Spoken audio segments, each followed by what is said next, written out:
La pluie battait violemment contre les vitres teintées de la Bentley Continental GT noire qui traversait les rues étroites du 19e arrondissement de Paris. Alexandre Dubois, PDG de l'empire technologique Dubois Tech, serrait le volant avec une tension inhabituelle dans ses mains parfaitement manucurées. À 42 ans, cet homme au regard perçant et aux cheveux poivre et sel impeccablement coiffés avait bâti un empire valant plusieurs milliards d'euros, mais ce soir-là, quelque chose d'inexplicable le poussait vers une destination qu'il n'avait jamais visitée auparavant, le modeste appartement de Marguerite Leclerc, sa femme de ménage depuis 3 ans. Le GPS de sa voiture de luxe semblait presque embarrassé d'indiquer cette adresse dans un quartier si éloigné des beaux quartiers parisiens qu'Alexandre fréquentait habituellement. Rue des Martyrs, numéro 47, appartement 3B. Il avait mémorisé cette adresse des dossiers du personnel, mais jamais il n'avait imaginé qu'un jour, il s'y rendrait. Pourtant, ce mardi soir de novembre, poussé par une intuition qu'il ne parvenait pas à expliquer, il avait pris sa voiture et quitté son penthouse du 16e arrondissement pour se rendre dans ce coin de Paris qu'il ne connaissait pas. L'immeuble haussmannien défraîchi se dressait devant lui comme un contraste saisissant avec son univers habituel. La façade fatiguée aux volets verts écaillés racontait des histoires de générations parisiennes qui avaient vécu, aimé et souffert entre ces murs. Alexandre gara sa Bentley sous un réverbère vacillant, conscient que sa voiture détonnait dans ce décor modeste. Il hésita un instant, la main sur la poignée de la portière, se demandant ce qui l'avait poussé à faire cette démarche impulsive. Était-ce le rapport de son assistant qui mentionnait l'absence répétée de Marguerite ces dernières semaines? Ou était-ce cette culpabilité sourde qui rongeait sa conscience depuis qu'il avait découvert qu'elle n'avait pas pris de vacances depuis 2 ans? Si cette histoire vous captive déjà, n'hésitez pas à laisser un j'aime pour m'encourager à continuer cette aventure parisienne. Et dites-moi en commentaire, que pensez-vous qu'Alexandre va découvrir chez Marguerite? L'escalier grinçait sous ses pas, chaque marche émettant une plainte différente comme une mélodie nostalgique. L'odeur de cire d'abeille et de vieux bois flottait dans l'air, mêlée aux effluves de cuisine qui s'échappaient des différents appartements. Alexandre, habitué aux ascenseurs silencieux de verre et d'acier de ses bureaux, découvrait un Paris authentique qu'il avait oublié depuis son enfance modeste dans une banlieue ouvrière. Au 3e étage, il s'arrêta devant la porte 3B, une porte en bois peinte en bleu marine, avec une petite plaque dorée portant le nom Monsieur Leclerc, gravée en lettres élégantes mais usées par le temps. Il leva la main pour frapper, puis hésita. Que dirait-il? « Bonsoir Marguerite, j'étais dans le quartier. » L'excuse semblait ridicule même à ses propres oreilles. Un homme comme lui n'était jamais dans le quartier d'un immeuble comme celui-ci. Pourtant, quelque chose de plus fort que la logique le poussait à frapper à cette porte. 3 coups discrets résonnèrent dans le couloir silencieux. Il attendit, écoutant les bruits étouffés à l'intérieur. Des pas légers approchèrent, puis une voix qu'il reconnut immédiatement, bien que plus fragile qu'à l'accoutumée. « Qui est-ce ?»« Marguerite, c'est Monsieur Dubois, » dit-il, se sentant étrangement vulnérable pour la première fois depuis des années. Un silence s'étira, si long qu'Alexandre se demanda si elle allait ouvrir. Puis, le bruit caractéristique de plusieurs verrous qu'on tire, et la porte s'entr'ouvrit, retenue par une chaîne de sécurité. L'œil de Marguerite apparut dans l'entrebâillement, et Alexandre fut frappé par ce qu'il y vit. Surprise, crainte, mais aussi une fatigue profonde qu'il n'avait jamais remarquée auparavant. « Monsieur Dubois, que faites-vous ici? Il est si tard. » Sa voix portait une note d'inquiétude qui serra le cœur d'Alexandre d'une manière inattendue. « Je sais que c'est inhabituel, Marguerite. Je peux entrer. Il faut que je vous parle. » La chaîne cliqueta et la porte s'ouvrit entièrement, révélant Marguerite dans une robe de chambre rose pâle, ses cheveux gris habituellement tirés en chignon strict maintenant libres sur ses épaules. À 60 ans, elle conservait une dignité naturelle, mais Alexandre remarqua immédiatement les cernes profonds sous ses yeux et la maigreur nouvelle de son visage. « Bien sûr, entrez, monsieur. Excusez le désordre, je ne m'attendais pas. » Elle s'effaça pour le laisser passer, et Alexandre pénétra dans un univers qui allait bouleverser sa conception de la vie. L'appartement était petit, mais impeccablement tenu, avec cette propreté méticuleuse que seule une professionnelle du nettoyage pouvait maintenir. Pourtant, ce ne fut pas la modestie du lieu qui frappa Alexandre, mais l'atmosphère qui y régnait.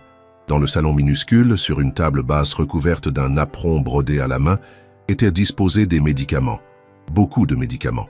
Des boîtes de différentes tailles et couleurs, certaines ouvertes, d'autres encore scellées, formaient un arc-en-ciel pharmaceutique inquiétant. Un verre d'eau à moitié vide était posé à côté, avec un pilulier hebdomadaire dont plusieurs compartiments étaient vides. Mais ce qui retint vraiment son attention, ce fut la photographie encadrée posée bien en évidence sur la cheminée. Elle montrait Marguerite, visiblement plus jeune, tenant dans ses bras un petit garçon aux cheveux bruns et aux yeux pétillants. L'enfant portait un appareil auditif et souriait avec cette innocence pure que seuls possèdent les enfants. La ressemblance entre Marguerite et l'enfant était frappante. Le même nez droit, les mêmes pommettes hautes, la même expression douce. « C'est votre fils ?» demanda Alexandre, bien qu'il connût déjà la réponse. Marguerite suivit son regard, et son visage s'illumina d'une tendresse infinie. « Oui, c'est Thomas. Il a maintenant 15 ans. » Sa voix se brisa légèrement sur ces mots, et Alexandre sentit qu'il y avait une histoire douloureuse derrière cette photographie. « Où est-il maintenant ?» La question sortit naturellement, mais Alexandre regretta immédiatement son indiscrétion quand il vit le visage de Marguerite se fermer. Elle détourna le regard, fixant ses mains jointes. « Il est dans un établissement spécialisé, l'Institut Saint-Laurent, à Meaux. C'est pour les enfants sourds avec des troubles de l'apprentissage. Les frais sont considérables. » Elle prononça ce dernier mot avec une amertume qui fit comprendre à Alexandre pourquoi elle n'avait jamais pris de vacances, pourquoi elle faisait parfois des heures supplémentaires sans les déclarer, pourquoi elle portait toujours les mêmes vêtements usés mais impeccablement entretenus. L'appartement révélait d'autres secrets à mesure qu'Alexandre l'observait.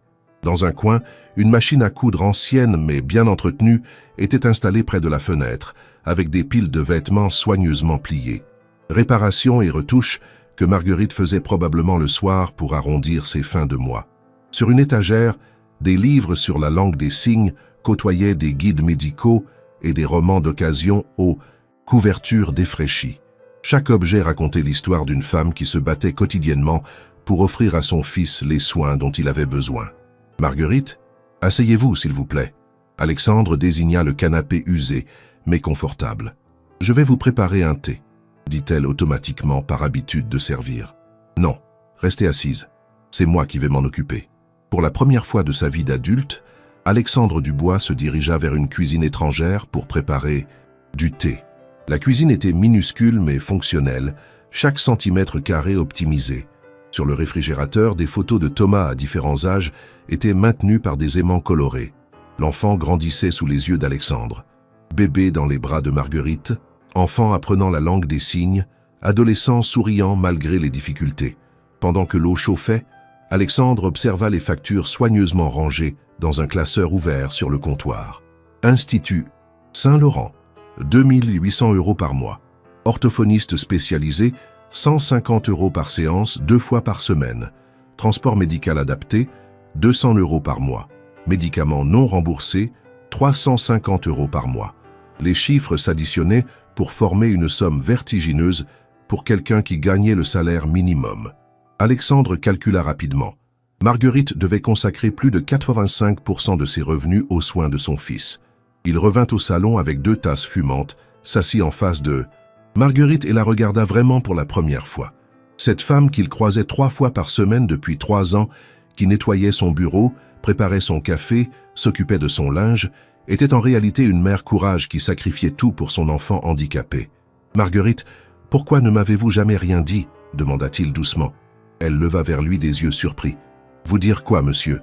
Pour Thomas, pour vos difficultés financières, pour tout cela. » Il désigna l'appartement d'un geste large. Marguerite baissa la tête, touchant nerveusement sa tasse. « Ce ne sont pas vos affaires, monsieur Dubois. Vous me payez pour un travail, je le fais du mieux que je peux. Ma vie privée ne vous regarde pas. » Il y avait une dignité farouche dans sa réponse, une fierté qui refusait la pitié. Mais Alexandre y décela aussi une fatigue immense, celle d'une femme qui portait seule un fardeau trop lourd. « Et le père de Thomas ?» La question était indiscrète, mais Alexandre sentait qu'il devait comprendre toute la situation. Le visage de Marguerite se durcit. « Il nous a quittés quand Thomas avait 3 ans. Il a dit qu'il n'avait pas signé pour élever un enfant défectueux. » Le mot claqua dans l'air comme une gifle. Alexandre sentit une colère sourde monter en lui. Comment un homme pouvait-il abandonner son enfant pour une raison aussi lâche? Lui qui n'avait jamais eu d'enfant, qui avait consacré sa vie à bâtir son empire financier, découvrait la force extraordinaire de l'amour maternel incarné par cette femme discrète qui travaillait pour lui. Depuis, c'est nous deux contre le monde, continua Marguerite avec un sourire triste. Thomas est un garçon merveilleux, vous savez. Intelligent, sensible, drôle. Sa surdité ne le définit pas. Il rêve de devenir graphiste. Il dessine déjà très bien. Ses yeux brillèrent de fierté maternelle. « Monsieur Dubois, puis-je vous demander pourquoi vous êtes venu ce soir ?» Marguerite le regardait avec curiosité et une pointe d'inquiétude. « Ai-je fait quelque chose de mal? Mon travail ne vous satisfait-il plus ?» Alexandre réalisa soudain à quel point sa visite impromptue avait dû l'inquiéter. Une femme dans sa situation ne pouvait pas se permettre de perdre son emploi. « Non, Marguerite, votre travail est parfait. C'est justement pour cela que je suis là. » Il hésita, cherchant ses mots. « Ces dernières semaines, j'ai remarqué que vous sembliez fatigué, préoccupé. Aujourd'hui, mon assistant m'a dit que vous aviez demandé plusieurs congés maladie.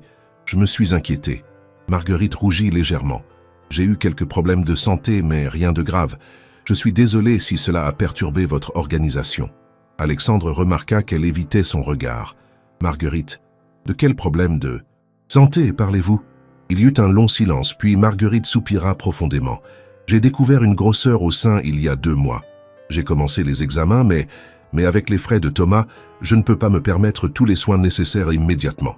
Alors je fais au fur et à mesure, quand j'ai les moyens. » Le monde s'arrêta pour Alexandre.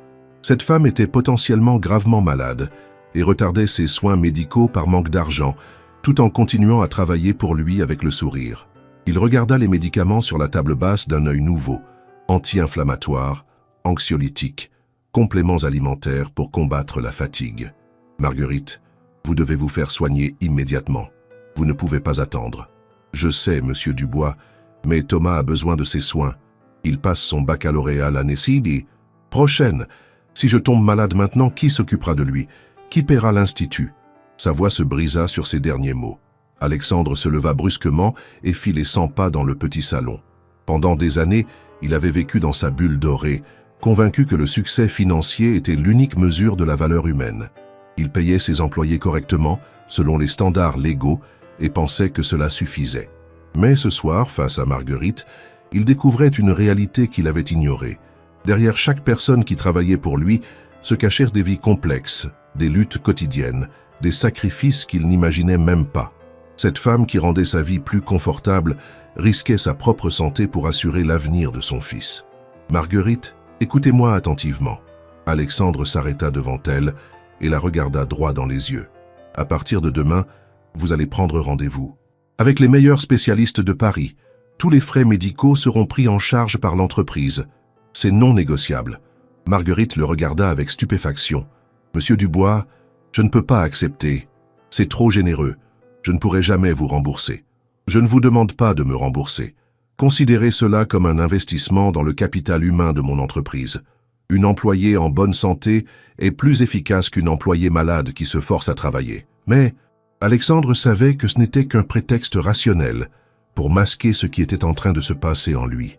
Pour la première fois depuis des années, il agissait guidé par autre chose que le profit. Il découvrait l'empathie, cette émotion qu'il avait enfouie sous des décennies de compétition acharnée et de réussite à tout prix. « Et Thomas ?» demanda Marguerite d'une voix tremblante. « Qu'est-ce qui va lui arriver si… » Elle ne put terminer sa phrase. « Thomas va continuer ses études. L'institut sera payé, les soins aussi. Vous vous concentrez sur votre guérison. C'est tout ce qui compte maintenant. » Marguerite éclata en sanglots, toute la tension accumulée pendant des mois s'évacuant d'un coup. Alexandre, embarrassé par cette démonstration d'émotion, lui tendit maladroitement une boîte de mouchoirs. « Merci, monsieur Dubois. Je ne sais pas quoi dire. Personne n'a jamais été aussi généreux avec nous. » Alexandre réalisa que ces mots simples lui procurèrent plus de satisfaction que tous les contrats millionnaires qu'il avait signés dans sa carrière. Pour la première fois, son argent servait à quelque chose de véritablement important. Sauver une vie, préserver une famille. « Il y a une condition, » dit-il soudain. Marguerite leva vers lui un regard inquiet. « Laquelle ? » ?»« Je veux rencontrer Thomas.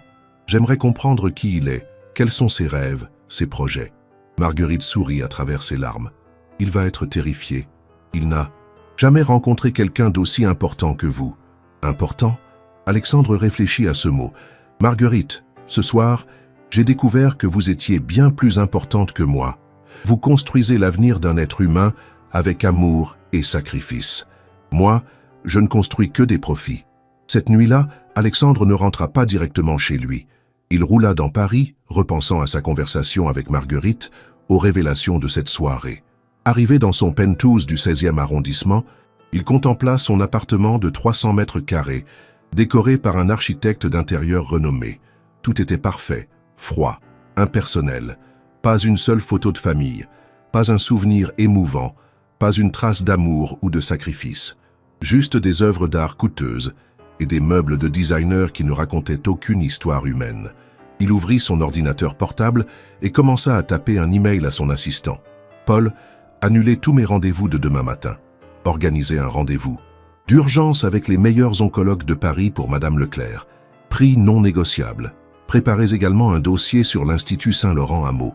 Je veux comprendre leurs méthodes, leurs besoins, leurs projets d'expansion. Enfin, contactez notre service des ressources humaines. Nous allons revoir notre politique sociale. Il est temps que Dubois Tech devienne autre chose qu'une simple machine à profit. » Le lendemain matin, Alexandre se réveilla avec une énergie nouvelle. Pour la première fois depuis des années, il avait hâte d'aller travailler, non pas pour conclure une affaire ou augmenter ses bénéfices, mais pour transformer concrètement la vie de quelqu'un. Il appela personnellement le professeur Martineau, chef du service d'oncologie de l'hôpital Curie, réputé être le meilleur spécialiste des cancers du sein en Europe. « Professeur, j'ai une demande urgente. Une de mes employées a besoin des meilleurs soins possibles. L'argent n'est pas un problème. » Le professeur, habitué aux demandes de personnalités fortunées, accepta de recevoir Marguerite dans l'après-midi même. Marguerite arriva au bureau d'Alexandre vers midi, visiblement bouleversée par les événements des dernières heures. « Monsieur Dubois, votre assistant m'a organisé tant de rendez-vous que je ne sais plus où donner de la tête. Professeur Martineau à 15 heures, IRM demain matin, analyse sanguine complète cet après-midi. C'est irréel. » Alexandre sourit en voyant cette femme d'ordinaire s'y poser complètement désorientée par la rapidité avec laquelle sa situation se transformait. « Marguerite, vous avez perdu trop de temps. Il faut rattraper. Et puis, j'ai une surprise pour vous. » Il lui tendit une enveloppe élégante. À l'intérieur, un chèque d'un montant qui fit pâlir Marguerite. « C'est une erreur, monsieur. Il y a trop de zéros. Non, c'est votre prime de fin d'année, avec effet rétroactif sur les 3 dernières années. Et accessoirement, c'est pour que vous ne vous inquiétiez plus jamais de l'argent quand il s'agit de la santé ou de l'éducation de Thomas. » Marguerite s'assit lourdement, le chèque tremblant dans ses mains. « Monsieur Dubois, pourquoi faites-vous cela? Qu'attendez-vous de moi en retour ?» Cette question frappa Alexandre comme un coup de poing. Dans son monde, chaque geste avait un prix, chaque générosité cachait un intérêt. Marguerite, conditionnée par une vie de lutte, ne pouvait pas concevoir qu'on puisse l'aider sans contrepartie. « Marguerite, je n'attends rien de vous, absolument rien. Hier soir, vous m'avez offert quelque chose que je croyais avoir perdu pour toujours, la possibilité d'être un être humain décent. Considérez cela comme un cadeau que vous m'avez fait sans le savoir. » Pour la 2e fois en 24 heures, Marguerite éclata en sanglots devant lui. L'après-midi même, Alexandre accompagna personnellement Marguerite à ses rendez-vous médicaux. Dans la salle d'attente du professeur Martineau, il observa les autres patients. Des femmes de tous âges, accompagnées de leurs proches, toutes unies par la même inquiétude, la même espérance. Il réalisa que la maladie ne faisait aucune différence entre les classes sociales, mais que l'argent pouvait faire la différence entre la guérison et la résignation. Combien de Marguerites dans le monde retardaient leurs soins par manque de moyens? Pendant que Marguerite était en consultation, Alexandre fit quelque chose qu'il n'avait jamais fait. Il appela sa mère. Jacqueline Dubois, 75 ans, vivait seule dans la maison familiale de Créteil, où Alexandre avait grandi. Depuis son ascension sociale, il l'appelait par obligation 1 fois par mois, lui rendait visite à Noël et à son anniversaire. Mais leur conversation restait superficielle. « Alexandre, mais qu'est-ce qui t'arrive? Tu m'appelles un mercredi après-midi ?»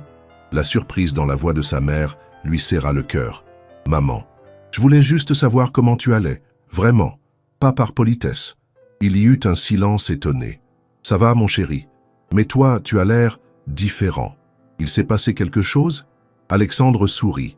Sa mère, malgré les années et la distance, le connaissait encore mieux que quiconque. « Oui, maman, il s'est passé quelque chose. Je crois que j'ai retrouvé quelque chose que j'avais perdu. »« Quoi donc ?»« Mon cœur, maman. J'ai retrouvé mon cœur. » Quand Marguerite ressortit de la consultation, son visage était grave mais déterminé. Le professeur Martineau avait été formel. Cancer du sein au stade 2, opérable, avec d'excellentes chances de guérison si le traitement commençait immédiatement. « L'opération est programmée pour la semaine prochaine, » dit-elle à Alexandre. Ensuite, chimiothérapie préventive pendant 6 mois. Le professeur dit que j'ai de la chance, que nous l'avons détecté à temps. Alexandre nota qu'elle avait dit « nous ». Pour la première fois de sa vie, il faisait partie du « nous » de quelqu'un d'autre. Le soir même, Alexandre prit une décision qui allait changer le cours de son existence. Il appela Thomas à l'Institut Saint-Laurent. La conversation fut d'abord hésitante, l'adolescent sourd communiquant par l'intermédiaire d'un interprète, mais rapidement, la personnalité de Thomas transparut. Intelligent, curieux, passionné de dessin et de nouvelles technologies, il rêvait de créer des jeux vidéo accessibles aux personnes handicapées. « Monsieur Dubois », dit l'interprète transmettant les mots de Thomas. Thomas dit qu'il a toujours voulu remercier la personne qui aide sa mère. Il dit que vous êtes son héros, sans le savoir. Ces mots bouleversèrent Alexandre plus que tous les éloges qu'il avait reçus dans sa carrière.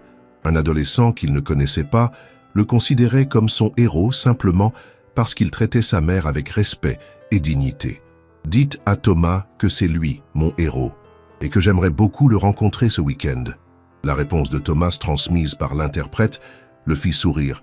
Il dit qu'il va dessiner votre portrait pour vous remercier et qu'il espère que vous aimez les hamburgers parce que c'est tout ce qu'il sait commander au restaurant. Ce week-end-là, Alexandre se rendit à l'Institut Saint-Laurent pour la première fois de sa vie. L'établissement, niché dans un parc verdoyant de Meaux, était spécialisé dans l'éducation des enfants sourds et malentendants. Le directeur, M. Rousseau, accueillit Alexandre avec une curiosité mal dissimulée.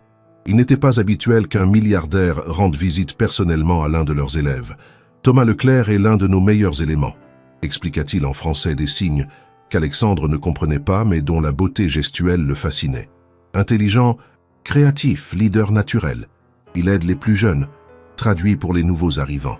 Sa mère a fait un travail remarquable. Quand Alexandre vit Thomas pour la première fois, il fut frappé par la ressemblance avec Marguerite. Le même regard doux mais déterminé. La même élégance naturelle malgré des moyens limités. Thomas portait son appareil auditif avec fierté, comme un accessoire de mode plutôt que comme un stigmate. Il serra la main d'Alexandre avec fermeté et lui tendit un carnet de dessin. Les pages révélaient un talent exceptionnel. Portraits expressifs, paysages urbains détaillés, créatures fantastiques d'une imagination débordante. Sur la dernière page, un portrait d'Alexandre d'après une photo trouvée sur Internet, mais idéalisé, héroïsé, avec dans les yeux une bonté que le vrai Alexandre ne se connaissait pas encore. « Thomas veut savoir si vous accepteriez de visiter nos ateliers. » Traduisit l'interprète. Il aimerait vous montrer ses projets informatiques. Alexandre accepta avec plaisir. L'atelier multimédia de l'Institut était modestement équipé avec des ordinateurs vieillissants et des logiciels dépassés, mais l'enthousiasme des étudiants compensait largement les limitations matérielles. Thomas lui présenta son projet de fin d'année, un jeu vidéo entièrement conçu avec des sous-titres visuels et des vibrations tactiles pour être accessible aux joueurs sourds. Le concept était brillant, l'exécution impressionnante compte tenu des moyens limités. « Combien coûterait un équipement informatique moderne pour cet atelier ?» demanda Alexandre au directeur. « Nous rêvons de nouvelles machines depuis des années, mais notre budget ne nous le permet pas. Il faudrait environ 50 000 € pour tout renouveler. » Alexandre sortit son téléphone et appela son assistant. « Paul, je veux que tu commandes immédiatement l'équipement informatique le plus moderne pour l'Institut Saint-Laurent. Un mot, ordinateur, logiciel, imprimante 3D, tout ce qu'il faut pour un atelier multimédia de pointe. Budget 100 000 €, livraison dans la semaine. » Le directeur manqua de s'évanouir, mais Alexandre ne s'arrêta pas là. Pendant sa visite, il découvrit un établissement qui manquait cruellement de moyens malgré l'excellence de son personnel. Les dortoirs avaient besoin de rénovation, la bibliothèque manquait de livres adaptés, l'équipement sportif était vétuste. « Monsieur Rousseau, combien ?» Vous faudrait-il pour transformer cet institut en référence européenne de l'éducation des enfants sourds? Le directeur réfléchit rapidement. Avec 2 millions d'euros, nous pourrions révolutionner notre approche pédagogique, rénover nos installations, créer un centre de formation pour les enseignants spécialisés. Alexandre n'hésita pas une seconde. Considérez que c'est fait. Préparez-moi un projet détaillé. La Fondation Dubois financera entièrement la transformation de cet institut. Thomas, qui suivait la conversation grâce à l'interprète, écarquilla les yeux. Il se tourna vers Alexandre et, dans un français parfaitement articulé malgré sa surdité, dit ses premiers mots audibles. « Merci, monsieur Dubois. Vous changez nos vies. » Ces mots simples, prononcés avec tant d'émotion, firent comprendre à Alexandre que sa propre vie venait de basculer définitivement. Il n'était plus seulement un homme d'affaires accumulant des richesses. Il devenait quelqu'un capable de transformer concrètement l'existence des autres. Le lundi suivant, Marguerite était hospitalisée pour son opération. Alexandre, qui n'avait jamais mis les pieds dans un hôpital public, découvrit un univers où se côtoyaient détresse et espoir, compétences médicales et moyens limités. Il passa la journée entière dans la salle d'attente, refusant de partir malgré les protestations de Marguerite, qui trouvait inconvenant qu'un homme de son rang perde son temps pour elle. « Marguerite, j'ai dirigé une entreprise pendant 20 ans sans jamais prendre un seul jour pour quelqu'un d'autre.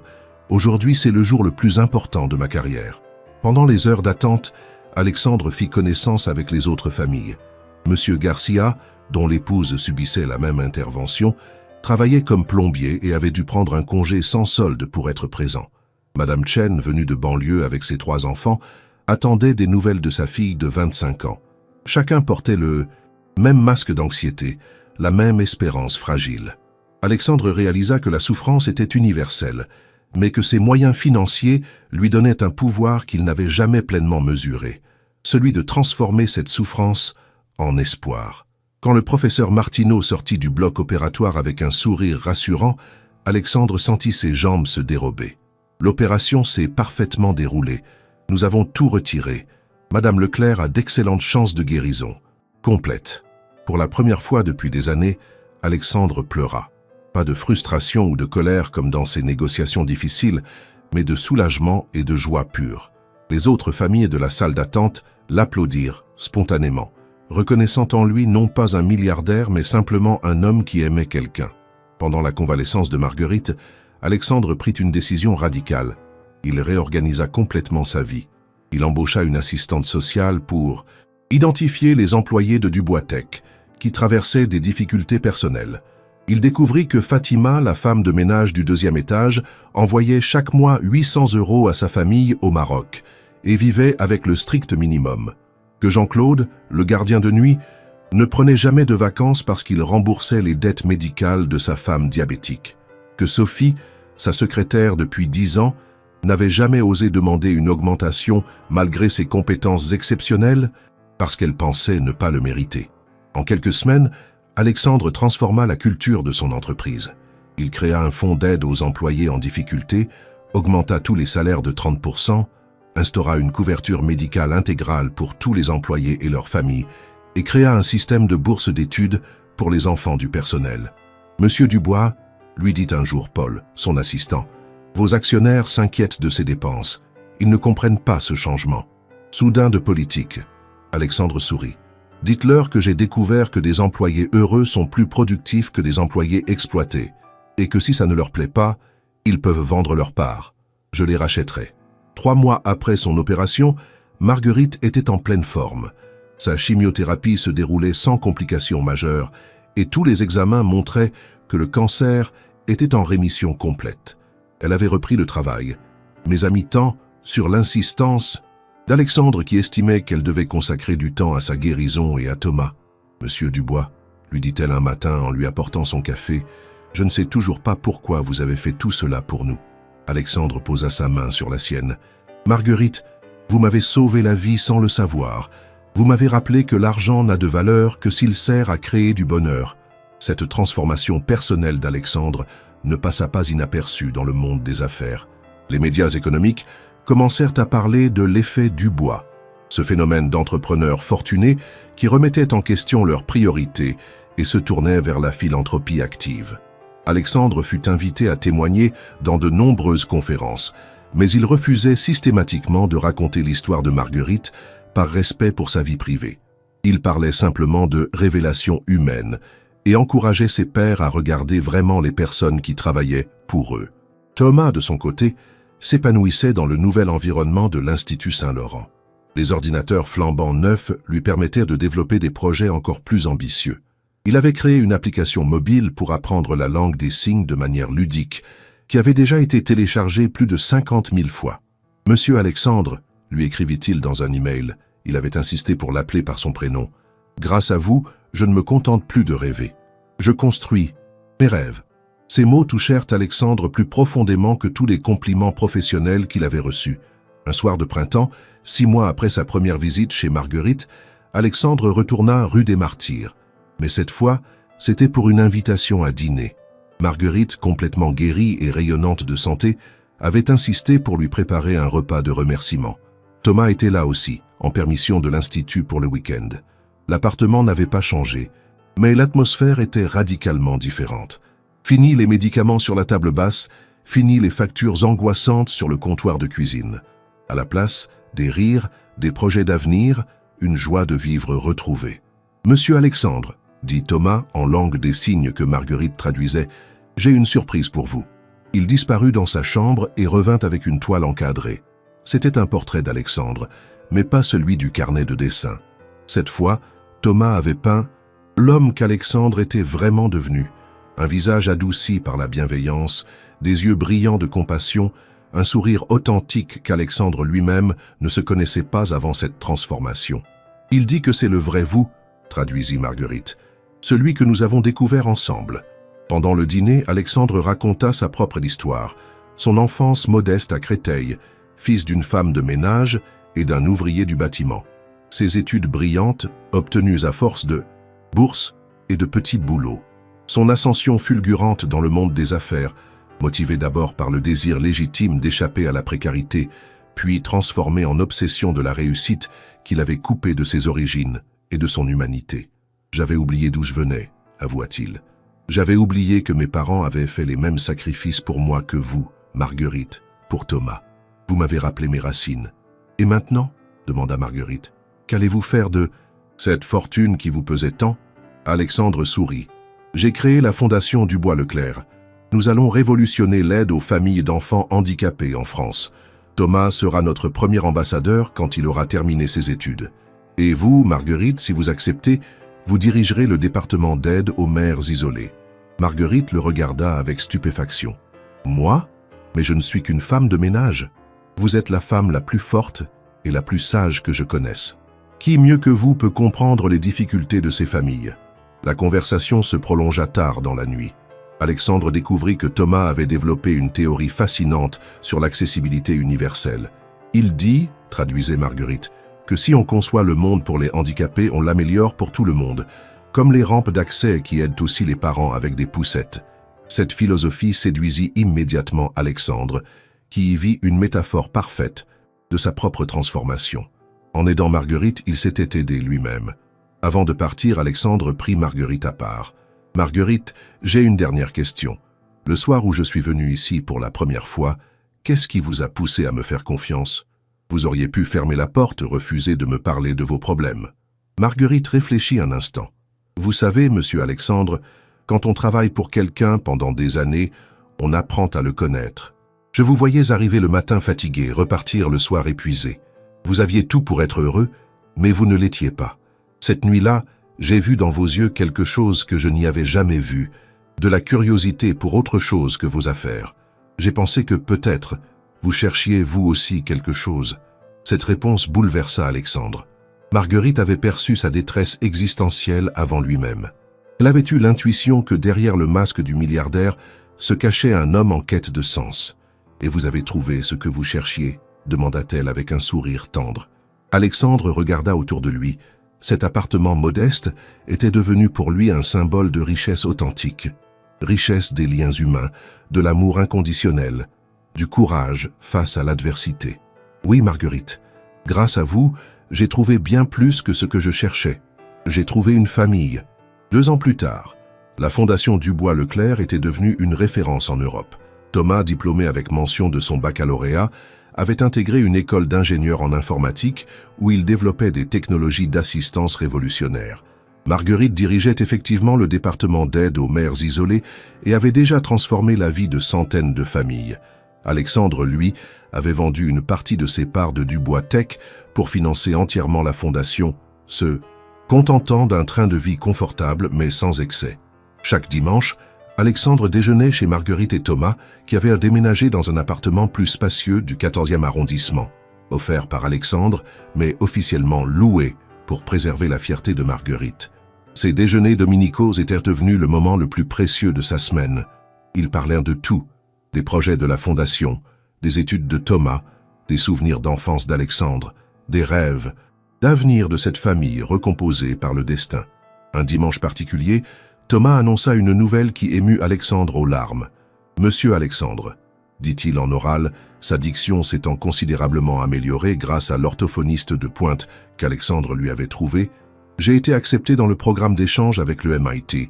Je vais passer 6 mois aux États-Unis pour développer mon projet d'intelligence artificielle accessible. » Alexandre se leva pour le serrer dans ses bras. Cet adolescent qu'il avait rencontré dans un institut aux moyens limités allait maintenant étudier dans la plus prestigieuse université technologique du monde. « Mais ce n'est pas tout, » continua Thomas, avec un sourire espiègle. « J'ai une surprise pour vous. » Il sortit de son sac une épaisse enveloppe. « Mon projet de fin d'études. Je l'ai dédié à quelqu'un de très spécial. » Alexandre ouvrit l'enveloppe et découvrit la page de dédicace. « À Alexandre Dubois, qui m'a appris que les vrais miracles naissent quand un cœur généreux rencontre un besoin sincère. Merci de nous avoir montré que l'argent peut acheter le bonheur quand on l'utilise pour donner le bonheur aux autres. » Cette dédicace marqua un tournant dans la vie d'Alexandre. Il réalisa que son histoire avec Marguerite et Thomas n'était pas seulement celle d'un homme riche aidant des personnes dans le besoin. C'était l'histoire d'une renaissance mutuelle, d'un échange qui avait enrichi toutes les parties. Thomas avait trouvé les moyens de réaliser ses rêves, Marguerite avait retrouvé la sérénité et la santé. Mais Alexandre avait gagné quelque chose d'inestimable, une raison de vivre qui dépassait l'accumulation de richesses. Le soir même, Alexandre écrivit dans son journal intime une habitude qu'il avait reprise depuis sa transformation. « Aujourd'hui, j'ai compris la vraie définition du succès. Ce n'est pas la taille de votre compte en banque ou le nombre de zéros dans votre patrimoine. Le succès se mesure au nombre de vies que vous avez positivement influencées, au nombre de sourires que vous avez créés, au nombre d'espoirs que vous avez rallumés. Si je devais tout recommencer, je ne changerais qu'une chose. J'aurais frappé à la porte de Marguerite bien plus tôt. » 6 mois plus tard, quand Thomas revint du MIT avec un projet révolutionnaire d'assistant virtuel en langue des signes qui allait être commercialisé par une grande firme technologique américaine, Alexandre organisa une fête dans les jardins de sa propriété de campagne en Normandie. Toutes les familles aidées par la fondation étaient invitées, ainsi que le personnel de l'Institut Saint-Laurent et tous les employés de Dubois Tech. C'était la première fois qu'Alexandre mélangeait ainsi tous les aspects de sa nouvelle vie. Pendant cette fête, quelque chose d'extraordinaire se produisit. Marguerite, resplendissante dans une robe bleu marine qu'Alexandre lui avait offerte, prit spontanément la parole devant l'assemblée. « Mes amis, » dit-elle d'une voix claire qui porta jusqu'au fond du jardin, « il y a 3 ans, j'étais une femme seule, malade, qui se battait en silence pour élever son fils handicapé. Aujourd'hui, grâce à un homme qui a su voir au-delà des apparences, nous formons tous une grande famille. Mais Alexandre Dubois ne nous a pas seulement donné de l'argent. Il nous a donné quelque chose de plus précieux, sa confiance, son respect, son amour. Et en retour, nous lui avons donné ce qu'il cherchait sans le savoir, un sens à sa réussite. » L'assemblée applaudit longuement, mais Marguerite n'avait pas terminé. « Thomas veut dire quelque chose », annonça-t-elle. Thomas s'avança, désormais assez confiant pour parler sans interprète. « Monsieur Alexandre, » dit-il avec cette diction parfaite qu'il avait acquise grâce aux soins qu'Alexandre avait financés, « vous nous avez souvent dit que nous avions changé votre vie, mais vous vous trompez. Vous n'avez pas changé. Vous avez juste révélé qui vous étiez vraiment. Un homme bon qui avait oublié sa bonté. Merci de nous avoir permis de vous aider à la retrouver. » Ces mots résonnèrent dans le cœur d'Alexandre comme une révélation finale. Thomas avait raison. Il n'avait pas changé. Il était redevenu lui-même. L'enfant de Créteil qui rêvait de justice sociale, l'adolescent qui voulait réussir pour aider sa famille, Le jeune homme qui avait commencé sa carrière avec l'ambition de changer le monde. Quelque part en cours de route, il avait perdu cette essence, séduit par la facilité de l'accumulation égoïste. Marguerite et Thomas lui avaient simplement rappelé ses vraies valeurs. La fête se prolongea jusqu'au bout de la nuit. Alexandre, qui n'avait jamais su s'amuser vraiment depuis son enfance, redécouvrit le plaisir simple d'être entouré de personnes qu'il aimait et qui l'aimaient en retour, non pour sa fortune, mais pour ce qu'il était devenu grâce à eux. Il dansa avec Marguerite sur une chanson de Charles Aznavour, applaudit les performances artistiques des enfants de l'Institut et eut une longue conversation avec sa mère Jacqueline, venue spécialement de Créteil et qui lui confia « Mon fils, je retrouve enfin l'Alexandre que j'ai élevé. » Cette nuit-là, quand tous les invités furent partis et que le silence revint sur sa propriété normande, Alexandre s'installa dans son bureau et écrivit une lettre qu'il n'envoya jamais, mais qui résumait tout ce que cette aventure humaine lui avait apporté. « Chère Marguerite, cher Thomas, si quelqu'un m'avait dit il y a 4 ans que ma femme de ménage et son fils sourd changeraient ma vie plus radicalement que tous mes succès professionnels, je l'aurais pris pour fou. Pourtant, c'est exactement ce qui s'est passé. Vous m'avez enseigné que la vraie richesse ne se compte pas en euros mais en moments de bonheur partagés, que le vrai pouvoir n'est pas de dominer mais de servir, que la vraie intelligence n'est pas de calculer ses profits mais de comprendre les besoins des autres. Grâce à vous, je suis enfin devenu l'homme que je rêvais d'être dans mon enfance, quelqu'un d'utile au monde. » 10 ans après cette première visite impromptue rue des Martyrs, Alexandre Dubois était devenu une figure respectée de la philanthropie française. La Fondation Dubois-Leclerc avait aidé plus de 10 000 familles, créé 15 centres d'aide spécialisés dans toute la France et inspiré de nombreux autres entrepreneurs à repenser leur relation à la richesse. Thomas, diplômé du MIT et fondateur d'une start-up spécialisée dans l'accessibilité numérique, était devenu un modèle pour tous les jeunes handicapés de France. Sa société, partiellement financée par Alexandre, employait exclusivement des personnes en situation de handicap et avait révolutionné l'approche de l'inclusion dans le monde technologique. Marguerite, elle, dirigeait maintenant un réseau national d'aide aux mères isolées et était reconnue comme l'une des travailleuses sociales les plus efficaces de France. Elle avait écrit un livre sur son parcours, Du silence à la parole, qui était devenu un best-seller et dont tous les bénéfices étaient reversés à la Fondation. Mais surtout, elle était restée la même femme simple et digne qu'Alexandre avait découverte ce soir de novembre, avec cette différence fondamentale qu'elle n'avait plus jamais eu à choisir entre sa santé et celle de son fils. Un dimanche matin particulier, Alexandre reçut un appel qui allait boucler parfaitement cette histoire extraordinaire. Thomas était au téléphone, surexcité. « Monsieur Alexandre, allumez la télévision, chaîne France 2, le magazine. » Du dimanche, Alexandre obéit et découvrit un reportage sur la Fondation Dubois-Leclerc. Mais ce qui le surprit, c'est que le journaliste avait retrouvé d'anciens employés d'Alexandre d'avant sa transformation. Sophie, son ancienne secrétaire, témoignait « Alexandre Dubois était déjà un patron correct, mais quelque chose a changé il y a 10 ans. Il est devenu humain, attentif, généreux, comme s'il avait soudain compris que nous existions vraiment. » Le reportage se terminait par une interview de Marguerite, filmée dans le nouveau siège de la Fondation, un bel immeuble du 7e arrondissement entièrement adapté aux personnes handicapées. « Monsieur Dubois nous dit souvent qu'il nous doit tout », déclarait-elle avec ce sourire lumineux qu'Alexandre lui connaissait maintenant. Mais la vérité, c'est que nous nous sommes sauvés mutuellement. Il nous a donné les moyens de nos rêves, nous lui avons donné un rêve qui en valait la peine. Au final, nous avons tous gagné la même chose, une famille. Ému, Alexandre éteignit la télévision et téléphona immédiatement à Marguerite. « J'ai vu le reportage, dit-il. Vous étiez magnifique. Et vous, comment vous sentez-vous » demanda-t-elle avec cette attention maternelle qu'elle avait développée pour lui au fil des années. « Heureux, Marguerite, simplement heureux. Pour la première fois de ma vie, je peux dire que je suis fier de l'homme que je suis devenu. Et nous aussi, nous sommes fiers de vous, répondit-elle. Rendez-vous comme d'habitude dimanche prochain ? Comme d'habitude, confirma Alexandre. Et Marguerite ? Oui ? Merci de m'avoir ouvert cette porte ce soir-là. Merci de l'avoir franchie, répondit-elle simplement. Cette conversation téléphonique marqua symboliquement la fin d'un cycle et le début d'un autre. Alexandre avait désormais 62 ans, l'âge qu'avait Marguerite quand il l'avait rencontrée. Il réalisait que les 20 années qui lui restaient à vivre seraient probablement les plus importantes de son existence, non pas pour ce qu'il accumulerait encore, mais pour ce qu'il continuerait à donner. La fondation Dubois-Leclerc était maintenant assez solide pour lui survivre, dirigée par une équipe compétente formée par Marguerite et inspirée par l'exemple de Thomas.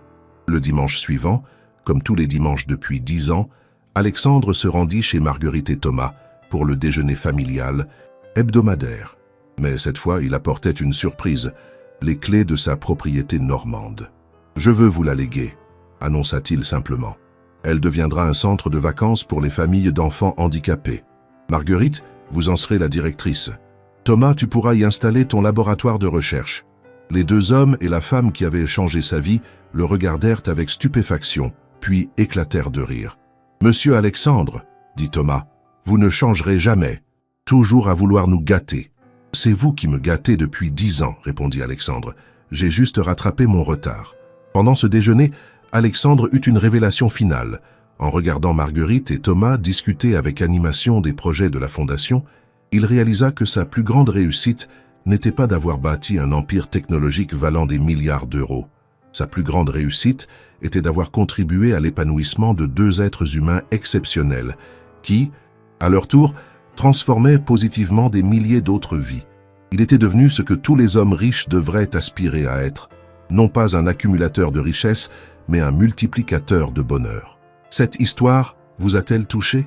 N'hésitez pas à laisser un j'aime pour soutenir ce type de récit inspirant et dites-moi en commentaire quelle est la leçon la plus importante que vous retenez de cette transformation d'Alexandre. Croyez-vous qu'il suffit parfois d'un simple geste pour changer le cours d'une vie? Épilogue. 5 ans plus tard, Alexandre Dubois s'éteignait paisiblement dans son sommeil à l'âge de 67 ans. Il avait légué la totalité de sa fortune à la fondation Dubois-Leclerc, ne gardant qu'une somme modeste pour assurer ses vieux jours. Ses obsèques furent un événement extraordinaire. Des milliers de personnes qui l'avaient aidé vinrent lui rendre un dernier hommage. Marguerite et Thomas prononcèrent ensemble l'éloge funèbre, en français et en langue des signes, rappelant que cet homme avait prouvé qu'il n'est jamais trop tard pour devenir la meilleure version de soi-même. Sur sa tombe, une simple inscription gravée dans le marbre, « Alexandre Dubois ». Il a frappé à la bonne porte au bon moment, et cette porte lui a ouvert le chemin du bonheur. Aujourd'hui encore, la Fondation Dubois-Leclerc continue son œuvre, dirigée par Thomas, qui a repris le flambeau de son mentor. Marguerite, maintenant âgée de 80 ans, raconte encore cette histoire extraordinaire aux nouvelles familles aidées par la Fondation, prouvant que les vrais miracles naissent quand l'humanité triomphe de l'indifférence. 20 ans après la mort d'Alexandre Dubois, la France et l'Europe entière connaissaient ce qu'on appelait désormais l'effet Dubois dans les écoles de commerce et les cercles philanthropiques. Thomas Leclerc, maintenant âgé de 45 ans, était devenu l'une des personnalités les plus respectées du monde technologique européen. Sa société Tech Access Solutions employait plus de 2000 personnes, toutes en situation de handicap, et avait révolutionné l'accessibilité numérique à l'échelle mondiale. Ces innovations étaient utilisées par des géants comme Google, Microsoft et Apple, prouvant que l'inclusion n'était pas seulement une question d'éthique, mais aussi d'excellence technique. Ce matin de printemps, Thomas se tenait devant l'Assemblée nationale française pour présenter son projet de loi sur l'accessibilité universelle obligatoire. Dans l'hémicycle, des centaines de députés l'écoutaient avec attention, mais Thomas ne pouvait s'empêcher de penser à Alexandre et à cette soirée de novembre qui avait tout changé. « Mesdames et messieurs les députés », commença-t-il en français des signes, ces mots simultanément traduits par un système de reconnaissance vocale qu'il avait lui-même développé. « Il y a 25 ans, j'étais un adolescent sourd dans un institut aux moyens limités. Aujourd'hui, je vous propose de faire de la France le premier pays au monde, véritablement accessible à tous. » Dans les tribunes, Marguerite Leclerc, maintenant âgée de 85 ans mais toujours élégante et alerte, regardait son fils avec une fierté infinie.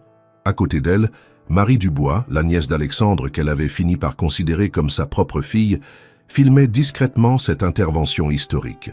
Marie, devenue documentariste, préparait un film sur l'héritage d'Alexandre Dubois, tentant de comprendre comment un simple geste de compassion avait pu déclencher une révolution sociale de cette ampleur. « L'homme qui a changé ma vie, continuait Thomas devant l'Assemblée, m'a appris que l'innovation naît de la contrainte.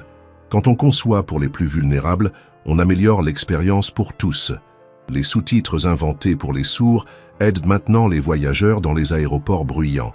Les synthèses vocales, créées pour les aveugles, permettent aux conducteurs de recevoir leurs messages sans quitter la route des yeux. L'accessibilité n'est pas un coût, c'est un investissement dans l'intelligence collective de notre société. Le projet de loi Thomas fut adopté à l'unanimité, fait rarissime dans l'histoire parlementaire française. Ce soir-là, lors de la réception officielle à l'Élysée, le président de la République prit Thomas à part. « Monsieur Leclerc, votre parcours est extraordinaire, mais j'aimerais comprendre, qu'est-ce qui vous pousse à continuer? Vous avez déjà tout réussi. » Thomas sourit, ce même sourire lumineux qu'Alexandre avait découvert 25 ans plus tôt. « Monsieur le Président, un homme m'a un jour donné une chance que je ne méritais pas. Maintenant, c'est à moi de donner cette chance à d'autres. » C'est ce qu'Alexandre appelait « l'obligation du bonheur reçu ». Cette phrase, « l'obligation du bonheur reçu », était devenue la devise officielle de la fondation Dubois-Leclerc. Elle ornait l'entrée de chacun des 53 centres d'aide que l'organisation gérait maintenant dans 15 pays européens. Chaque bénéficiaire de l'aide de la fondation s'engageait moralement, quand sa situation le permettrait, à aider à son tour une autre personne dans le besoin. Cette chaîne de solidarité avait créé un réseau informel de plusieurs millions de personnes à travers l'Europe, toutes liées par l'esprit de générosité qu'Alexandre avait incarné.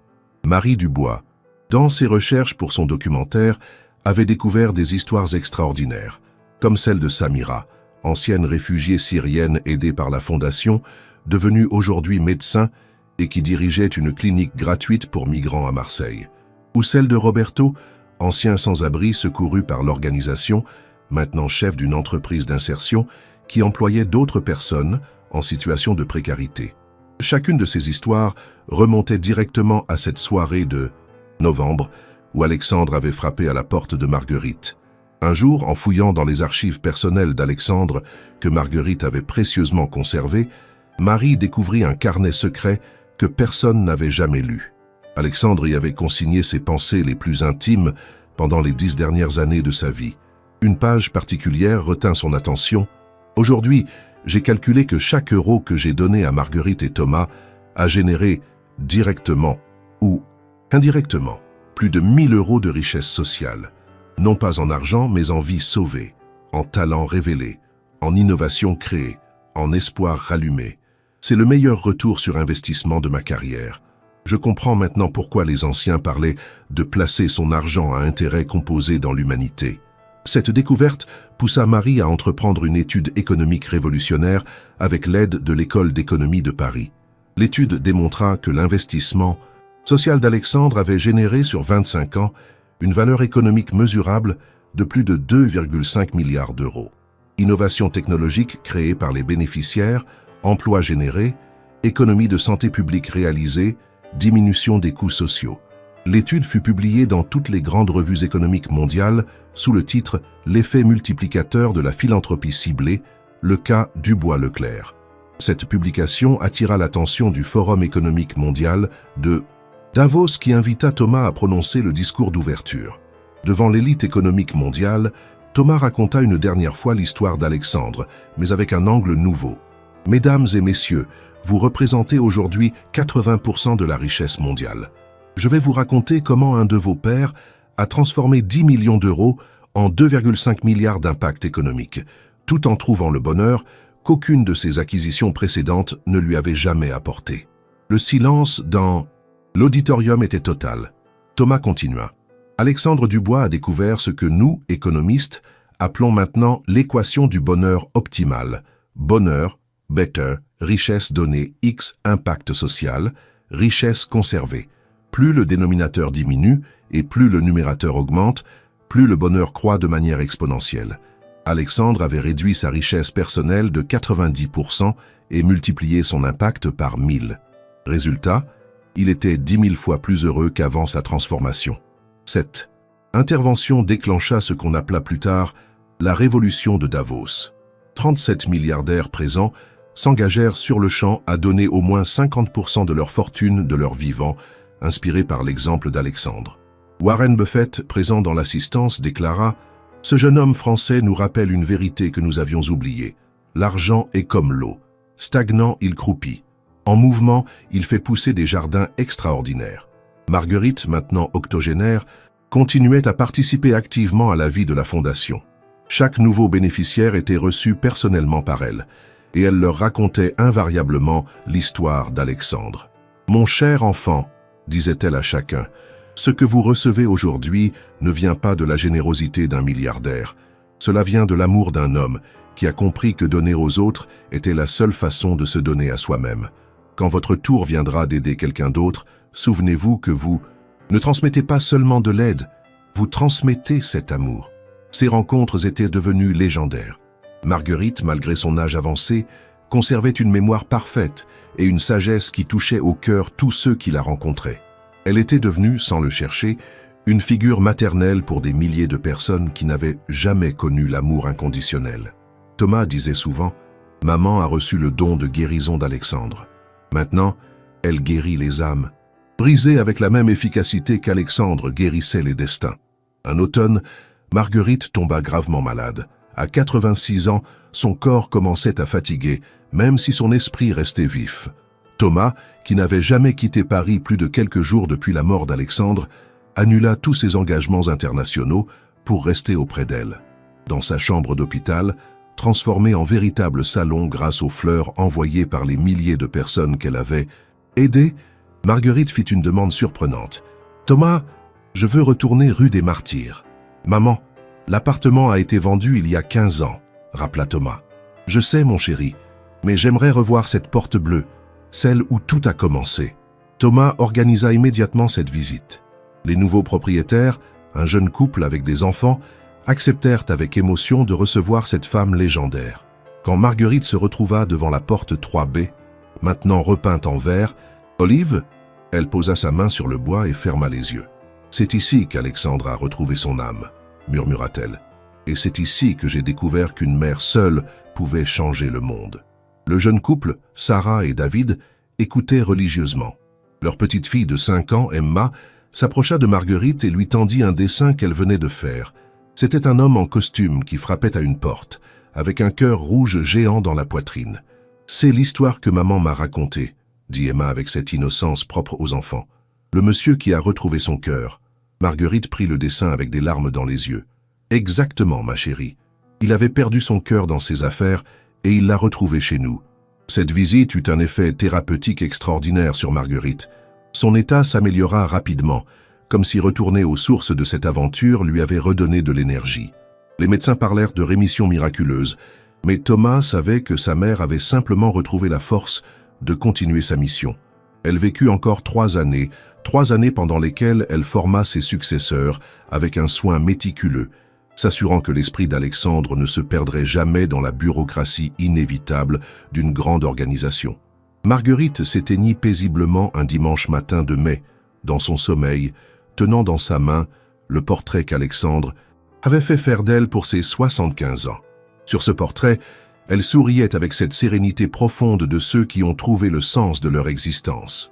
Ces obsèques rassemblèrent plus de 10 000 personnes de toute l'Europe. Le président français, la chancelière allemande, des ministres, des célébrités, mais surtout des milliers de personnes ordinaires que Marguerite avait aidées au fil des années. Thomas prononça un éloge funèbre mémorable. « Ma mère a vécu 89 ans, mais sa vraie vie a commencé à 60 ans, quand un milliardaire solitaire a frappé à notre porte. Ces 29 dernières années ont été plus riches que les 60 premières, parce qu'elle avait enfin trouvé sa vocation, transformer l'argent en amour, la richesse en bonheur, les moyens en espoir. Elle nous laisse l'exemple parfait de ce qu'est une vie réussie, non pas celle qui accumule pour soi, mais celle qui multiplie pour les autres. » Après la mort de Marguerite, Thomas prit une décision qui surprit le monde entier. À 48 ans, au sommet de sa réussite professionnelle, il annonça qu'il léguait sa société à ses employés et se consacrerait entièrement à la mission sociale héritée d'Alexandre et de sa mère. « J'ai gagné assez d'argent pour mes besoins, » déclara-t-il lors d'une conférence de presse mémorable. « Maintenant, je veux gagner assez de sens pour mon âme. » Cette décision déclencha une vague d'émulation sans précédent. Des centaines d'entrepreneurs européens suivirent son exemple, créant ce qu'on appela la génération Dubois, des chefs d'entreprise qui construisaient leur réussite en même temps que leur engagement social. l'Europe connut une transformation profonde de son modèle économique, passant d'un capitalisme de pure accumulation à un capitalisme compassionnel, où la création de valeurs sociales devenait aussi importante que la création de valeurs financières. Marie Dubois acheva son documentaire L'homme qui a retrouvé son cœur, 15 ans après avoir commencé ses recherches. Le film, diffusé simultanément dans 25 pays, remporta tous les prix internationaux et devint le documentaire le plus vu de l'histoire européenne. Mais plus important encore, il inspira une nouvelle génération de jeunes entrepreneurs et philanthropes qui adoptèrent l'équation Dubois comme philosophie de vie. 30 ans après la mort d'Alexandre Dubois, Thomas Leclerc, maintenant âgé de 55 ans, réalisa un rêve que son mentor n'avait jamais osé formuler, l'éradication de la grande pauvreté en Europe occidentale. Le réseau Dubois-Leclerc avait réussi à identifier et aider les dernières familles en situation de précarité extrême. Pour la première fois dans l'histoire du continent, aucun enfant européen ne se couchait plus le ventre vide ou dans un logement insalubre. Cette victoire fut célébrée lors d'une cérémonie grandiose au Parlement européen à Strasbourg. Thomas, dans son discours, eut une dernière pensée pour Alexandre. Il y a exactement 35 ans, un homme riche mais malheureux a frappé à la porte d'une femme pauvre mais courageuse. De cette rencontre improbable est né un mouvement qui a transformé un continent. Alexandre Dubois nous a prouvé qu'un seul geste d'humanité peut déclencher une révolution d'amour. Aujourd'hui, nous pouvons dire que sa mission est accomplie. L'Europe est devenue un continent où la richesse sert enfin le bonheur de tous. Dans l'assistance, la petite Emma, maintenant devenue une brillante économiste de 40 ans, spécialisée dans l'impact social, pleurait en silence. Elle était l'auteur de la théorie économique révolutionnaire, l'effet papillon compassionnel, démontrant mathématiquement comment un acte de générosité individuelle pouvait transformer l'économie d'un continent entier. Son livre « L'équation du bonheur » d'Alexandre Dubois à la société post-capitaliste était devenu la référence mondiale en économie sociale. Le soir de cette célébration historique, Thomas retourna une dernière fois rue des Martyrs. L'immeuble avait été classé monument historique et une plaque commémorative ornait maintenant la façade. Ici, le 15 novembre 1989, Alexandre Dubois découvrit que la vraie richesse se mesure au bonheur que l'on donne. Cette révélation changea le visage de l'Europe. Thomas monta jusqu'au 3e étage et s'arrêta devant la porte 3B, maintenant transformée en petit musée accessible au public. À l'intérieur, reconstituée à l'identique, la modeste salle à manger où tout avait commencé. Sur la table, les médicaments factices de Marguerite, le pilulier hebdomadaire, la photo de lui enfant avec son appareil auditif. Dans un coin, la machine à coudre de sa mère, et sur la cheminée, le portrait qu'Alexandre avait fait encadrer avec une dédicace qu'il avait écrite de sa main. À Marguerite et Thomas, qui m'ont appris que l'amour est la seule devise qui ne se dévalue jamais. Avec ma gratitude éternelle, Alexandre. Thomas s'assit dans le fauteuil où Alexandre avait pris place cette soirée mémorable et ferma les yeux. Il pouvait presque entendre leur voix, sentir l'émotion de cette rencontre qui avait tout changé. Dans le silence du petit appartement devenu sanctuaire, il murmura « Merci Alexandre, merci maman. Grâce à vous, j'ai compris que nous ne sommes pas sur terre pour réussir notre vie, mais pour réussir la vie tout court. » Quand Thomas ressortit de l'immeuble, une surprise l'attendait. Des centaines de personnes s'étaient rassemblées dans la rue, toutes des bénéficiaires de la fondation Dubois-Leclerc. Elles tenaient des bougies et formaient une chaîne humaine qui s'étendait sur plusieurs pâtés de maisons. Sarah, l'ancienne propriétaire de l'appartement maintenant âgée de 75 ans, s'approcha de lui. « Monsieur Thomas, nous voulions vous dire merci, pas seulement pour ce que vous avez fait pour nous, mais pour avoir montré au monde entier qu'il était possible de construire une société où personne n'est oublié. » Cette image finale, Thomas au milieu de cette chaîne humaine illuminée, devant l'immeuble où tout avait commencé, fit le tour du monde en quelques heures. Elle devint le symbole d'une Europe transformée, d'un continent qui avait choisi l'humanité plutôt que la productivité, la compassion plutôt que la compétition. Les historiens dateraient plus tard de cette soirée la naissance officielle de ce qu'ils appelleraient l'ère post-Dubois, une époque où l'économie était enfin au service de l'humain et non l'inverse. 40 ans après cette première visite nocturne, l'histoire d'Alexandre Dubois, Marguerite et Thomas Leclerc était enseignée dans toutes les écoles européennes comme l'exemple parfait de ce qu'un simple geste d'humanité peut déclencher. Les enfants apprenaient que le plus grand trésor n'est pas celui qu'on accumule, mais celui qu'on partage, que la vraie intelligence n'est pas de dominer les autres, mais de les élever, que le succès ne se mesure pas à ce qu'on possède, mais à ce qu'on donne.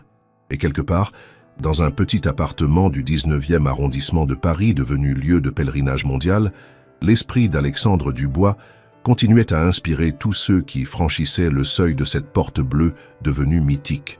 Car cette histoire prouvait qu'il suffit parfois d'une seule soirée, d'une seule rencontre, d'un seul geste de courage pour changer non seulement sa propre vie, mais l'histoire de l'humanité tout entière. Fin.